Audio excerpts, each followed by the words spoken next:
बडनेरा जुनी वस्ती येथील AIMIM नगरसेविका मीरा कांबळे यांनी महापौर निवडणुकीत भाजपचे उमेदवार श्रीचंद तेजवानी तसेच उपमहापौर पदासाठी युवा स्वाभिमान पार्टीचे उमेदवार सचिन भेंडे यांना मतदान केल्याची घटना आज महानगरपालिका सभागृहात घडली।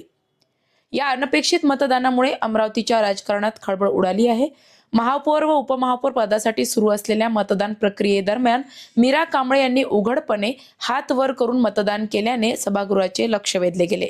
AIMIM, भाजप आणि युवा स्वाभिमान पार्टी यांची राजकीय भूमिका वेगवेगळी असतानाही झालेल्या या मतदानामुळे राजकीय समीकरणांबाबत चर्चांना उधाण आले आहे। दरम्यान या प्रकरणावर AIMIM पक्षाकडून अद्यापही कोणतीही अधिकृत भूमिका स्पष्ट करण्यात आलेली नाही।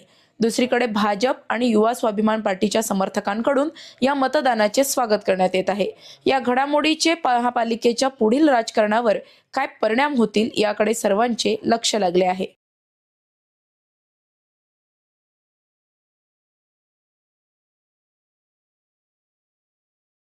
बातम्यांच्या अपडेटसाठी अजिंक्य भारत न्यूजच्या पेजला फॉलो करा आणि सबस्क्राइब करा। Thank you for watching.